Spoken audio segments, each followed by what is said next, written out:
Shinju Sasuke, papatayin si Sarada. Ada, nakahanap na ng katapat. Sasuke at Boruto time skip flashback, ipinakita na. At ang dahilan kung bakit nga ba naging puno si Sasuke ay ipinakita na. Boruto, dati rin pa ng long hair. At syempre ang kanyang muling pagsilay sa kanyang mga bebe na sila Sarada at Sumire. So panibagong kaaya-ayang chapter na naman ang pag-uusapan natin mga sir. At ito nga ang Boruto 2 Blue Vortex Chapter 5. So tara, umpisa na agad natin mga sir. Bali nga kung naalala nyo pa doon sa last panel ng Chapter 4 ng 2 Blue Vortex, pinakita nga doon si Kashin Koji na kasama nitong ni Boruto. At dyan nga binabantayan nila si Sasuke na isa na nga puno. Then ang kasunod naman yan sa chapter 5 na ito, pinapakita ang isang flashback na kung makikita nyo dito mga boy, ito nga si Boruto at Sasuke ay nagsasanay. Na kung papansinin nga din natin, yung buhok dito ni Boruto, syempre long hair na din. So basically, dahil mahabang panahon nga din sila nawala, di na rin siguro naggupit ng buhok itong si Boruto. At matapos na ang kanilang pagkasanay, dyan nga may ilang bagay silang mga pinag-usapan. Na tinatanong niya nga dyan si Sasuke na kung ano nga ba daw ang masabi nito sa kanyang Uchiha style. Dahil kung makakita nga natin ngayon, yung suot dito ni Sasuke ay ginaya nga ni Boruto. Kumbaga yung style dito ni Sasuke, parang nanitrip nga si Boruto na tumatawa pa nga.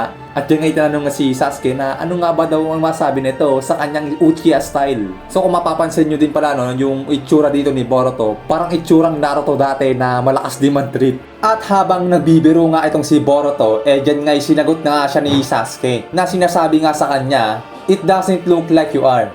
But thinking back, I think I never heard a joke from you. You got good talent and is quick at learning things.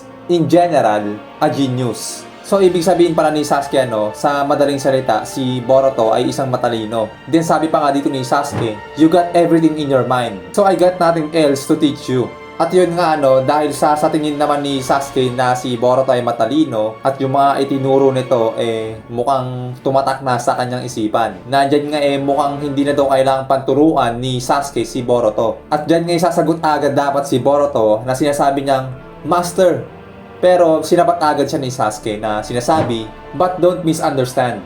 It doesn't mean your training is over. You have to keep on going." So ayun yung ibig sabihin ni Sasuke pala. Hindi common na matalino na si Boruto at madali siya maka-pick up na mga ituturo. Hindi ibig sabihin daw noon na tapos na ang kanyang pagkasanay. At kasunod nga niya yung sinasabi ni Sasuke, "Sophisticate your mental and techniques. It all depends on you.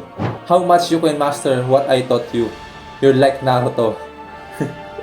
Ay nako, parang Naruto nga no. So ayun yung mga bagay na pinag-usapan nitong nila Boruto at Sasuke habang nakaupo dyan sa gitna ng kanilang ginawang apoy. Kumbaga campfire muna sila dito no. At nang matapos nga ang pag-uusap nila sa lugar na yan, habang umaalis sila sa lugar na yan ay bigla nga sumulpot sa kanila itong si Code. At heto na guys, dito na natin maalaman kung bakit nga ba naging puno si Sasuke. Dahil nga dito sa panel na to ay pinapakita na si Sasuke nga ang tumapat dito kay Code. At kasama nga dito ni Code ang kanyang mga claw grimes. At dyan nga kung mapapansin nyo, hawak-hawak o tinatakpan ni Code yung kanyang kabilang mata. Nandyan nga yung sinasabi ni Code na, "Damn, Uchiha you. How dare you got my eyes." So, ibig sabihin pala mga sir, yung kumana ng kabilang mata ni Code ay ito palang si Uchiha Sasuke. At kasunod nga niya yung sinabi nitong ni Sasuke kay Boruto na, "What are you doing, Boruto? Hurry, run." Then sabi naman ni Boruto kay Sasuke, "I can't leave my master." Sabi naman ni Sasuke dito, "What are you saying?" Kumbaga nagtatalo na sila Sasuke at Boruto dito no. Kasi nga pinapaalis na ni Sasuke itong si Boruto. Pero si Boruto ayaw niyang iwan si Sasuke. So dahil nga matigas talaga ang ulo ni Boruto ay sinabihan nga talaga siya dito ni Sasuke na, "Listen, there's no way we can win against this guy." So wala daw silang pag-asang manalo laban kay Code. So run, takbo ka na boy, Boruto. No matter what, survive. Every aspect I taught you. If so, there should be no one that can stand against you. I leave Sarada to you, Boruto.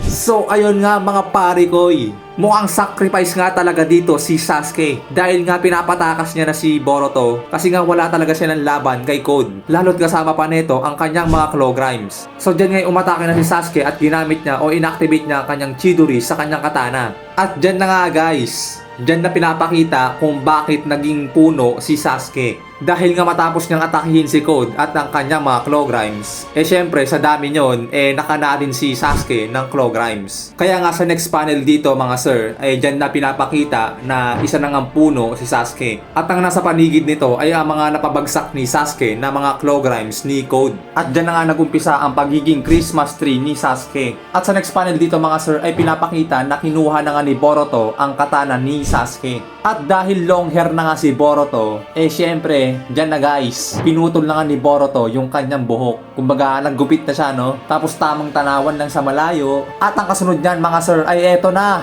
Ito nga si Moigi ay nakana din ng isang Claw Grimes. Kaya siya ay naging isang puno. So basically, ayon sa nakita natin, itong isa sa mga halimaw na nakatapat ni Boruto, basically siya si Moigi dahil nga nakana din siya ng Claw Grimes at naging isang puno. Based na rin sa appearance mga sir, ano? So masabi natin na siya nga ay si Moigi. At dyan nga pinapakita na wala talagang nagawa sila Konohamaru at ang mga classmate ni Moigi sa kanyang pagiging puno. Christmas tree na din si Moigi mga sir. Pero nung nag-evolve nga ito, parang umattend lang ng Christmas party. At isang bagay pa dito mga boy, yung mga Shinju gods nga, nagpaplano sila ng kanilang mga next move. At yung pinapakita na may mga instinct sila. Kumbaga sabi nitong kamukha ni Jigen, sundin nga daw yung instinct nila o yung utos sa kanila na parang binubulungan nga sila kung ano yung dapat gawin. At may mga kanya-kanya daw silang target o mga assign na target. Isa nga dyan si Naruto at ang isa nga dyan ay si Konohamaru. At ang isa nga dito ay si Sasuke na nakaupo at mukhang nagtataka o nag-iisip kung ano nga ba ang nangyayari. So basically guys, masabi talaga natin na may pagkatao pang natitira sa kanila. Kasi nga sabi kanina, 'di ba, yung sinabi nitong mukhang Otsutsuki na Jigen, pakinggan lang daw yung bulong sa kanila, yung utos sa kanila. So ibig sabihin may pagkatao pa talaga natitira sa mga karakter nito. At kung mapansin nyo talaga mukhang lumalaban nga si Sasuke sa bagay na ito. Yung binubulong sa kanya na dapat nang gawin. Dahil ang na-assign kay Sasuke na kanyang magiging target ay ang kanyang anak na si Uchiha Sarada. Yes guys, ang target ni Sasuke ay ang kanyang anak na si Uchiha Sarada. Kaya mukhang confused talaga si Sasuke dito na Shinju gods. Kaya it means to say na lumalaban pa si Uchiha Sasuke sa kanyang pagkatao dito. At ang next panel dito mga boy, eto pa, isa pa. Itong bag Shinju, nagawa nga makita si Ada. Nandiyan nga pinapakita din yung mata ni Ada, naka-activate yung kanyang Senrigan. Na mukhang nagkasalubong nga itong si bag na Shinju at si Ada na sakto na inactivate ang kanyang Senrigan. Nagkakitaan sila guys. At eto pa mga boy, sinasabi nga dito na ang target nga nitong ni bag na Shinju ay ito ngang si Ada. Yes guys, ang target nitong ni Bag na naging Shinju God ay itong si Ada. Na ito namang si Ada, nung gamitin niya o i-activate niya ang kanyang Senrigan, dinala nga siya nito dito kay Bag na naging Shinju. So sa madaling salita, nakita nila ang isa't isa.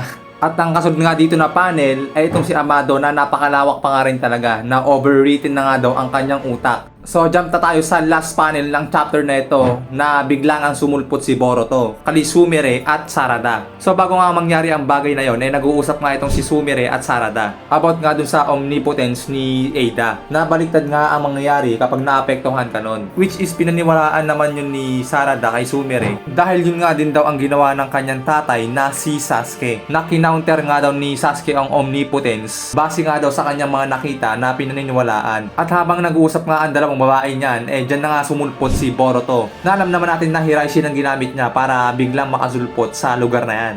At yun nga yung sinasabi ni Boruto na Sasuke?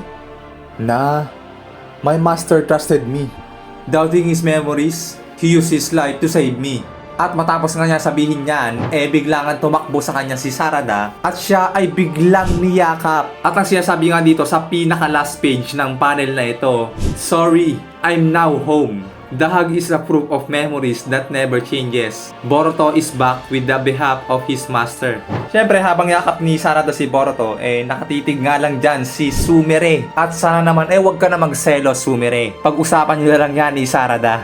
So ayun nga mga sir, ang mga nangyari sa chapter 5 ng Two Blue Vortex manga. Ano kaya ang magiging reaksyon ni Sarada kapag nalaman niya naging puno na rin ang kanyang papa na si Sasuke? At syempre, paano nga ba ipapaliwanag ni Boruto ang buong pangyayari? Yan nga ang dapat nating abangan sa susunod na chapter ng Boruto 2 Blue Vortex manga. So ayun nga mga sir, maraming salamat sa inyong panonood at sana nagustuhan niyo ang video natin ito. Pakilike na rin at huwag niyo kalimutan na mag-subscribe sa ating channel. Maraming salamat mga sir. Hanggang dito tayo nagpapaalam.